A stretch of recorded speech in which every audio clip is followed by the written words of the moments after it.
Retro.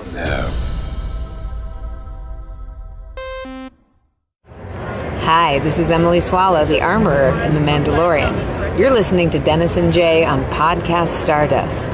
This is the way.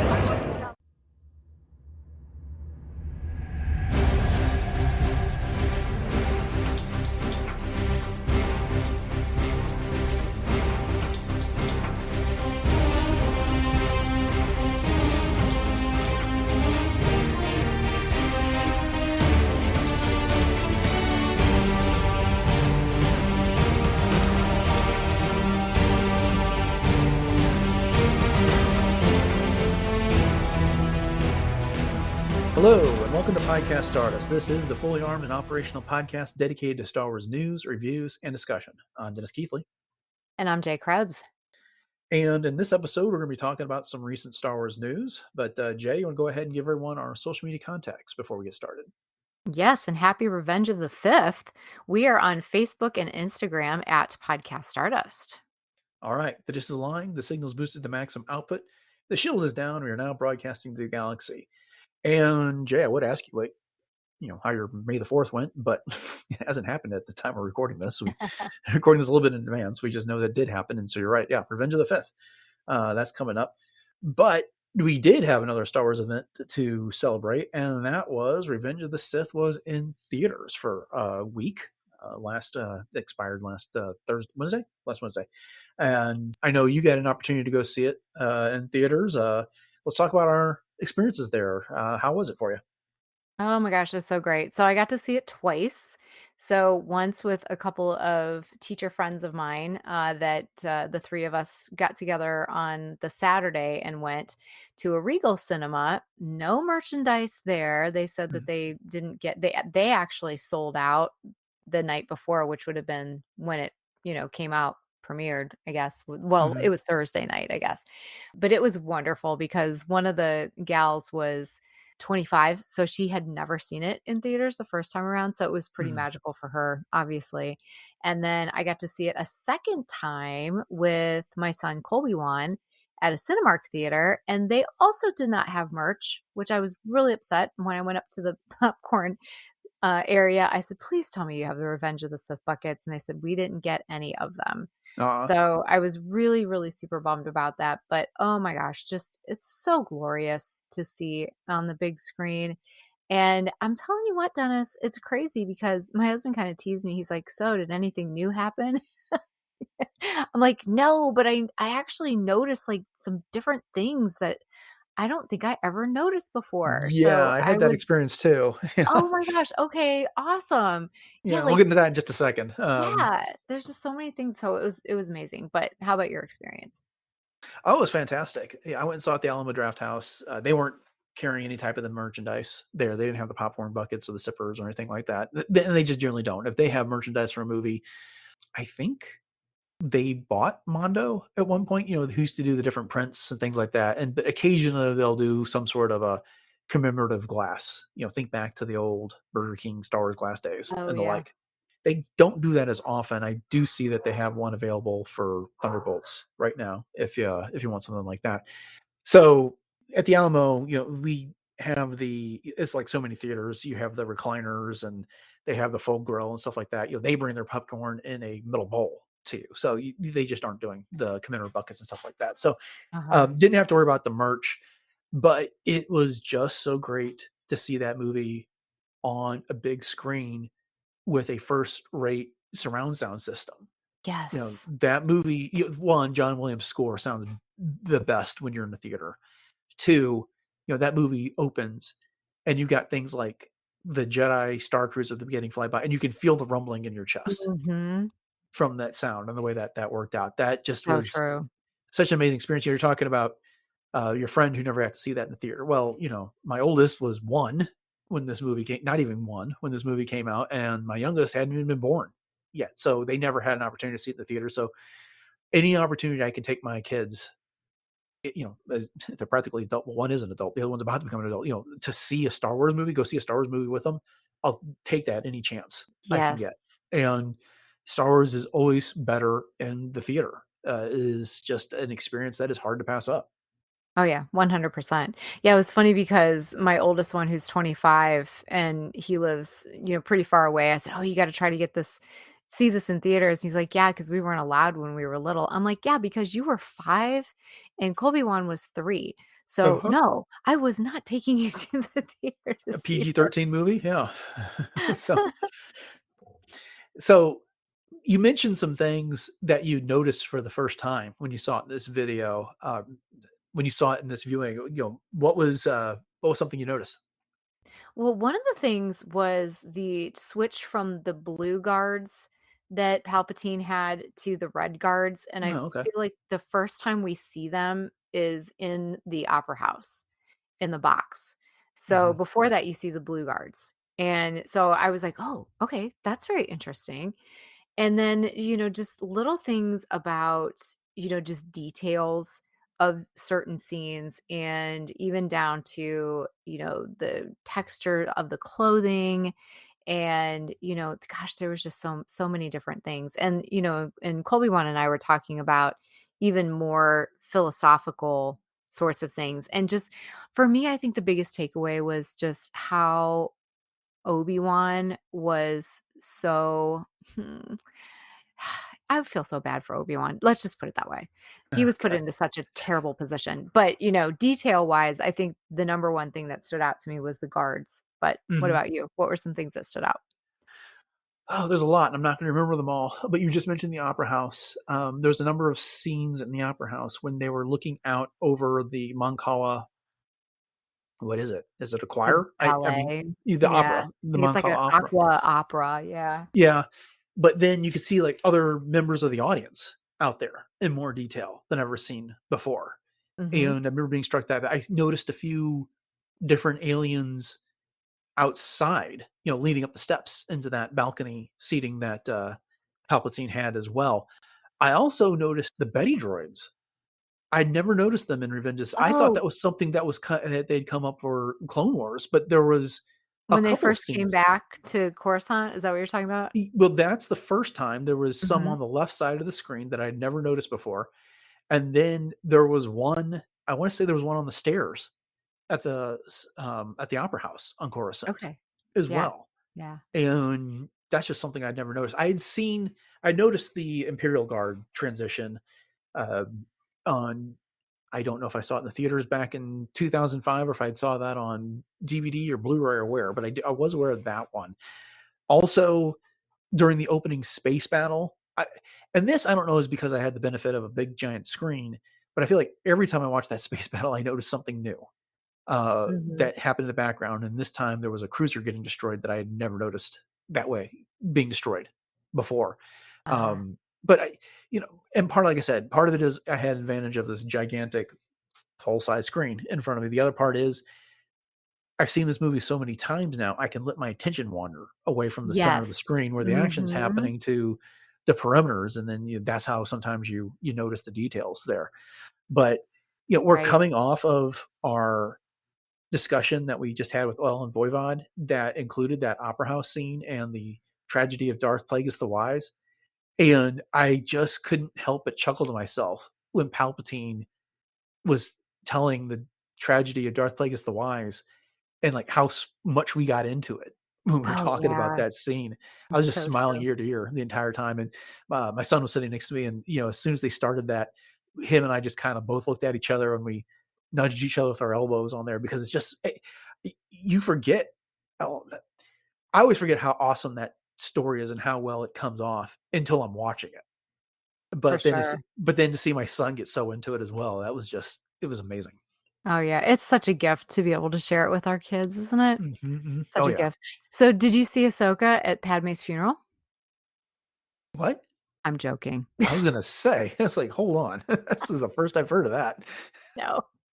Wouldn't that be something though if it was like a little, like, special edition Easter egg? No, I was totally goading you, Dennis. I'm sorry. I You couldn't said it resist. so seriously. I was like, wait, what? You got me. Okay. Trying to think, what other things did I notice in the course of Mustafar. I noticed more Mustafarians around than I had seen in the Mhm. past. Um, and the other thing is that as good as that fight between Anakin and Obi-Wan is when you're just watching it at home on your, 4K set or whatever it is, it just doesn't do it justice. Oh no. It It's does not hold a candle the way that comes off on a big screen. I mean, it is there, it is in your face, it seems faster, it seems more intense. Faster, more intense. George Lucas's favorite direction. I was Uh, just gonna say nice usage. yeah, I didn't that was not intended. It just came out that way. But just that climax of the film is just so much better on a movie screen. It's incredible. Mhm. Absolutely incredible. And one other thing too, I was wondering was when all the Nemoidians shuffle off of the control center in The Invisible Hand with, when Grievous and the whole lot are right there. That's right before the ship tears apart. So Mhm. did that whole crew of Neimoidians perish with the back end of the ship, or did they make it back to Coruscant and then become, prisoners because they were in we're still flying half a ship. It's you see them scurry off and I'm like, "Whatever happened to them?" I can see them being like tossed around in the corridor outside the, Yeah, outside the bridge, and yeah. they're holding on for dear life. Some little crack in the wall that they found, and yeah, I'm sure they did Magnetoid, not enjoy magnetoid. whatever happened to them next. So, Oh my gosh, probably not. And one more thing, not to be mhm. like disgusting or graphic, but just the fact that when Anakin cuts off Dooku's hands and you just see them just laying there, like the Mhm. rest of the time when he and Palpatine are talking about the Sand People and, what you told me about the Sand People. And you Mhm. can hear in the background, you can hear Qui-Gon go, no, and you Yeah. hear that sound effect. And I had heard that it was there before, but I'd never noticed that at home, and that totally stood out to me. But the whole thing with Anakin saying, "I shouldn't have, he was an unarmed prisoner," that gets me every time because he's literally an unarmed prisoner on Yeah. Dooku. Well, it's the thud of Dooku's head Yes. hitting the Yes. deck. It's so much more audible Yes. on the And movie. So, THX. all right. Well, we could talk about this all night, and since we are spending so much time on Revenge of the Sith this year, we should probably move on to another story about Revenge of the Sith, and that Alright. is the fact that it did so amazingly well at the box office. It racked up $42.2 million That's over that incredible. limited release, which was 25.2 domestically and 17 million internationally. In For the week, it only finished behind one movie, which was Sinner, which came out just ahead of, I think, at about 45 million. And this puts it on in third place all time for re-releases, behind Lion King in 2011, the 3D version, which did $30 million, and then the champion would be Star Wars: A New Hope, the special edition in 1997, which did $36 million domestically. So Wow. it was a very successful release. In it's interesting because, like, I know a lot of people that went back last year and saw the Phantom Menace in theaters, and then the year before that, that saw Return of the Jedi. But it's even more this year. I've seen way more images of sold out theaters for Revenge of the Sith than did for those other movies. Yeah, no, I totally agree with you. And I know the hype of this coming out was so big.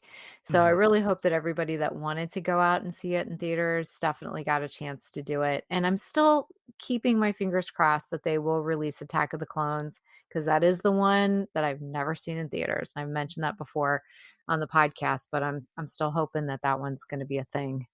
Yeah, I have a feeling you're gonna have to wait for that one because, Yeah. I mean, 2027 would have been what, its 25th anniversary, but it's the 50th Hmm. anniversary of A New Hope. So Yeah. if one's going to get re-released in theaters, I'm betting it's A New Hope at that point. So Right. Right. yeah, I'm hoping They for can it. I'm do keeping them my fingers 6 crossed. months. But Yeah, they can do them, like, 6 months apart, you know? Just spread it out, spread the love. well, the other problem we got is there's another Star Wars movie coming out that year. Yep, you're absolutely right. Starfighter will be out at Starfighter, that same yep, time, Ryan Gosling. so maybe they won't do A New Hope in theater. I think got to. I hope they do. I hope they don't. Oh, I hope so too. I mean, if Starfighter is coming out on Memorial Day, they could still do A New Hope at the beginning of the month. For sure. Like a May the 4th kind of thing. Yeah. Yep. And, we have Celebration that year, so maybe they'll do a screening on a big screen of Attack of the Clones then. Oh, I would love that. Yeah. Possibilities. Okay, we got it figured out for Lucasfilm. You can There we send go. your check to Podcast Stardust. Never mind. All right. Ta-da. Okay. Let's get into some other news here. Okay. So, Jay, do you ever play Fortnite? I have not, but Colby-Wan has. I know. Okay. Do you think he would have taken advantage of an opportunity to watch the first 2 episodes of Tales of the Underworld on Friday before the whole thing came out on Sunday, May the 4th? Oh, you know what? I'm gonna have to ask him because I know whenever he doesn't play Fortnite very often, Mhm. but when he does, boy, this sounds like a commercial. He does not play Fortnite very often, but when he does, it is around May the 4th because so and we had actually talked about it a little bit when we went to see Revenge of the Sith, so I'm not sure if he did or not. Yeah.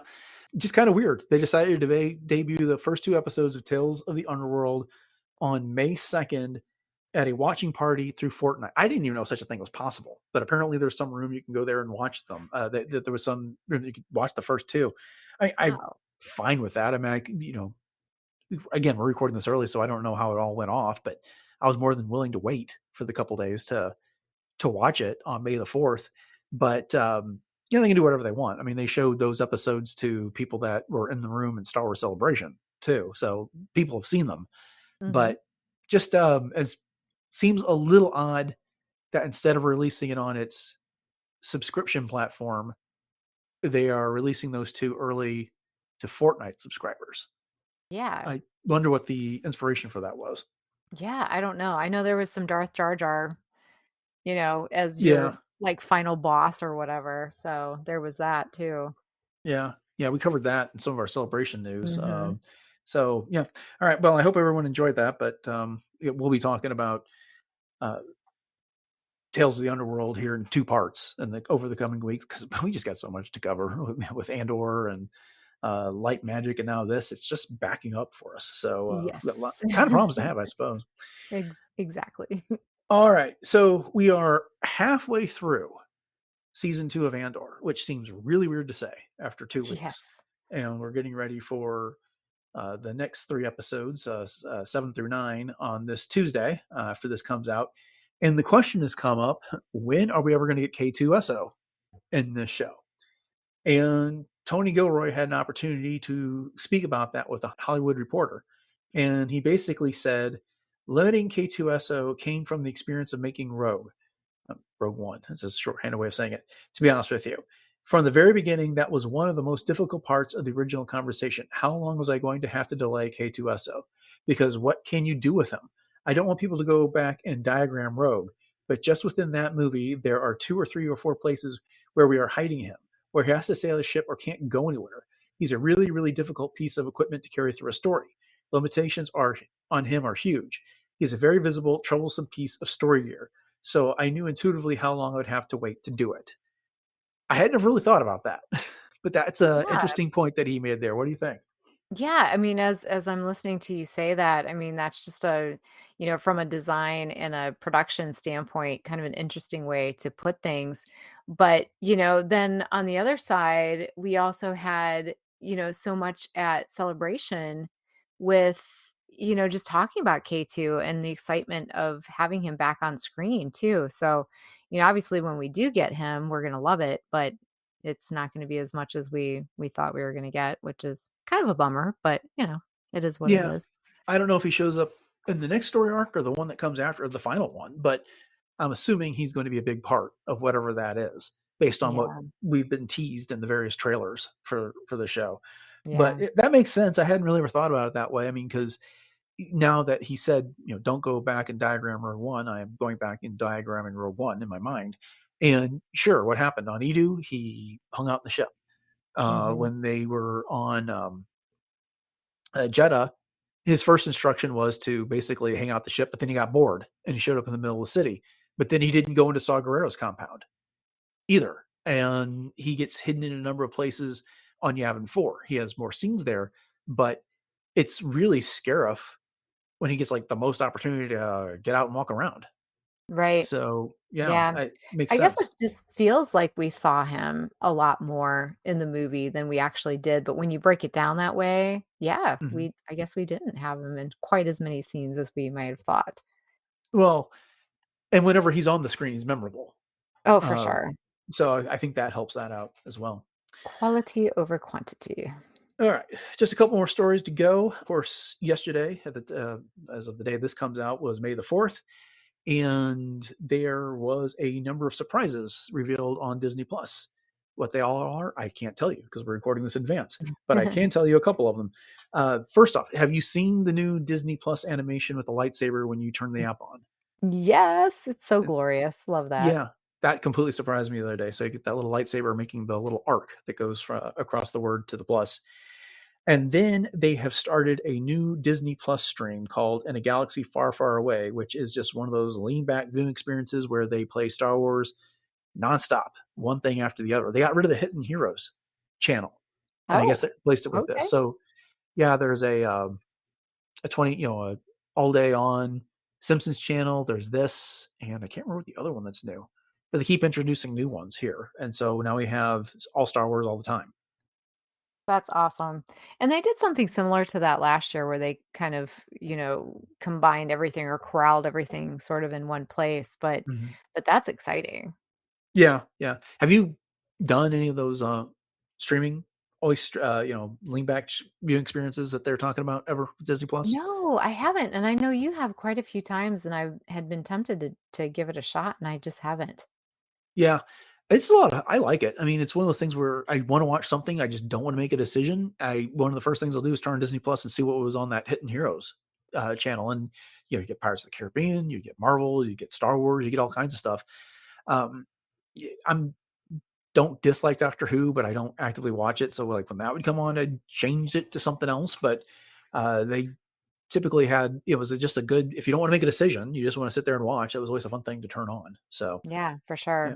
yeah. Well, I wonder if they're gonna well, we will know now, Mhm. but of course, like we said, we're doing this going into it, but new avatars to choose from That'd for be fun. Star Wars? Yeah, Yeah. because I noticed I have Ahsoka from season 7 of the Clone Wars, and, big surprise, but I was looking to see what the other Star Wars avatars were recently, Uh-huh. and she's not even on there anymore as a choice, so I was super afraid to choose something else because I thought, "Oh my gosh, I don't wanna lose her," N I have her now, but I don't wanna lose her. So I'm Yeah, I hear curious you. if there's more. I'll have to go look. I'm still using the Mandalorian. So, Nice. and then there's going to be some other surprises, but we'll just have to wait to see what those are, and we'll maybe be able to talk about them next week. There you go. All right, final story of the week. If there was any doubt about whether Ahsoka season 2 is in production, speaking of Ahsoka Jay, Rosario Dawson has put an end to that. She has teased the commencement of the production by posting a picture on her Instagram account, and this is pretty cool. It's her shadow, but she's obviously got the Ahsoka costume on based on her Mhm. silhouette that shadow casts. Um, that was pretty fun. I like the way she did that. Yes, I do too, and she's wearing different shoes. Mhm, That was my mhm. big takeaway. Yeah. Well, and I'm wondering, did she just do that because she liked the way her shadow is being projected, or she couldn't take a picture of herself in her makeup because there's been some sort of a costume change they don't want to reveal yet?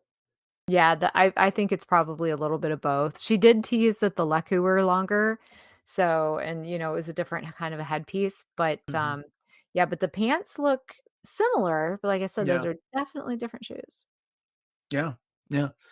All right. So, yeah, we'll get that sometime next year. Can't wait. Yes, Looking yes. forward to it. Mhm. And that's what we got for this week's news. It's kind of hard to follow up all the news we did the previous week with everything coming out of Star Wars Celebration Japan, but this is what we got. And thank you all for joining us for it. And we hope you'll stick around for more editions of the news, our coverage of Light and Magic, season 2 of Andor, of Tales of the Underworld. That's a lot of stuff that we got coming up, including our ongoing series celebrating Revenge of the Sith with our 10-minute segments that we look at every month. And if you want to subscribe to the podcast, then you won't miss any of it. And we greatly encourage you to do so. And once you've subscribed to the show, we'd really appreciate it if you could rate and review. That helps others find it and helps get us noticed in other places. And if you want more Podcast Stardust beyond what your podcatcher is going to carry for you, head over to retrozapp.com. You can find the entire catalog of shows there. Jay, you want to go ahead and remind everybody where we can be found online and social media? Of course. So we are very easily and conveniently found, as always, at Podcast Stardust on all of your socials, including Facebook and Instagram. And we also have our 2 YouTube outlets, which include the traditional YouTube as well as YouTube Music. So please subscribe to both of those, share those out with your friends. And those also do support interactions and, ratings, reviews as well. So please hit us up because we would, love to hear what you did for May the 4th and, anything else that you're willing to share with us. And last but not least, we do have our TeePublic store. So we have a link in our show notes where you can go get all of the Podcast Stardust glory that you desire. So we have 7 different show logo designs available on all kinds of things from t-shirts, sweatshirts, and even home goods and other kinds of fun things as well. So once again, head up that link in our show notes. All right. You want to remind everybody what you got going on in cosplay? Sure. So this weekend coming up on May 10th, I will be doing a special appearance in North Olmsted for the Sweets and Geeks Pop Culture Con here in Ohio, which is close to Cleveland. So check out my Instagram at j.snipscosplay for all the details on that. And in the meantime, you can catch me as Ahsoka, the fourth sister, my 2 different versions of Hera, as well as my original concept Mandalorian, Princess Leia, and much, much more. So once again, that's j.snipscosplay. Okay, upcoming on the show on Wednesday, we are going to discuss episode 1 from season 2 of Light and Magic, and a little bit of a spoiler. It's a lot about the Phantom Menace, so make sure you join us for that. It's a lot of fun. And then on Friday, we are getting back into Andor season 2 with a discussion of episodes 7 through 9. So make sure you stick around for that. But thanks for listening to episode 882 of Podcast Stardust, everyone. Have a great week, and until next time, may the Force be with you.